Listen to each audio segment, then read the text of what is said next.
All right, I didn't get deaf this time. I'm very excited. Okay, so I'm here to talk to you today about Kickstarter. I'm sure many of you have heard of this. It seems like everybody is asking you for money via Kickstarter at this point. But I want to tell you a little bit about the horrific nail biting that happens when you attempt to do a Kickstarter campaign, and to encourage you if you have a project that's legitimate, but tell you please don't do it if you can't. So there is the whole issue of having this great idea and then realizing, ah, yes, you're broke. So I was invited to do a residency program in Cape Town, South Africa, and to work with a group of children doing public art projects. And I realized, oh my goodness, I would love to go to South Africa, but how am I going to do that? I realized, oh yes, Kickstarter.com, they fund these types of projects. Basically, you upload your information, you have to do a proposal, and then you beg everyone you know to give you money. So the big thing about Kickstarter is you can't actually get any funding unless you reach your goal. So the big thing to remember is if you're doing a finite project, like I'm doing with a residency that has a very small amount of time, and then you can actually give someone something in exchange for their pledge, you can do a Kickstarter project.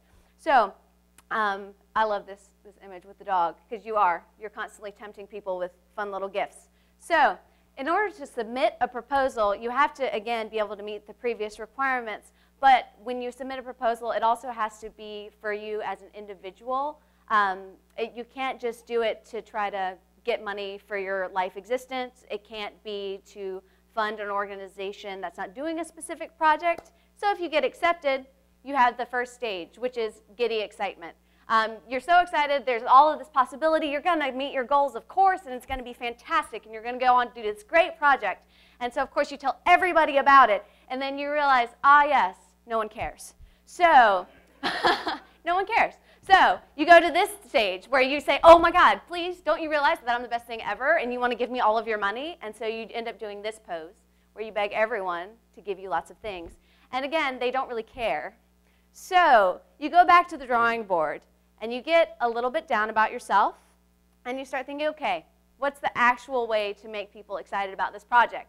So this is where you have to go back to your rewards and try to make sure that you're doing something that people can be excited about.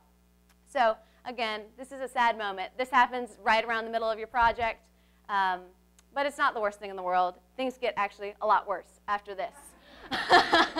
You get to this. You get to apathetic exhaustion. You get to the point where you realize that you are still at 10% of your goal. You've got 3 days left. No one cares. And you can't give anything else. You can't give anything else. And of course, people still aren't listening to what you say. But the exciting thing is that after apathetic exhaustion, you get to this, which is the last mile of the marathon, the adrenaline rush, and all of a sudden, everybody cares about your program. Everybody's posting about it. Everybody's giving donations. Everybody's super excited to talk about the program. All these people that weren't there the first 58 days of your pledge campaign all of a sudden kick in.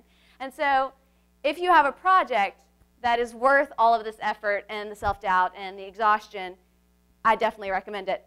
The thing is, it's not just saying everyone needs to give me money. You have to come up with a creative reason why people should be excited. And so Kickstarter actually gives you a lot of opportunities to do other things to help your project besides just give someone just a general statement about your work.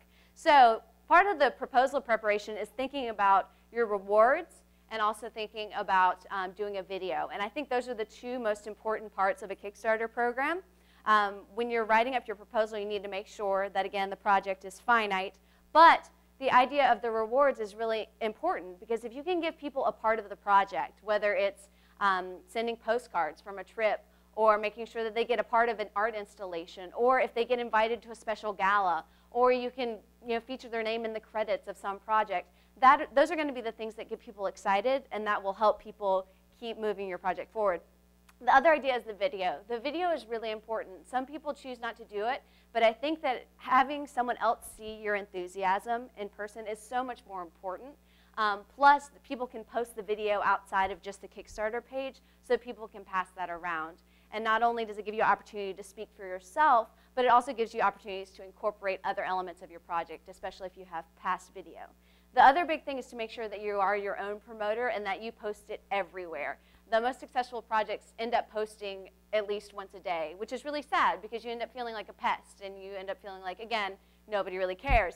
But it's important because the more people are reminded, the more that people remember. So I think that giving yourself mini goals along the way, you know, like having specific small deadlines for people to reach helps them be encouraged. You know, if you say, we want to reach this goal by the end of today, people will be more willing to give.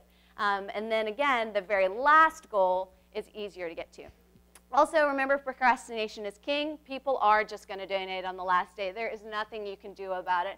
And don't be totally discouraged if, again, you are at 15% of your goal and you have 12 hours to go. Sometimes it still does happen.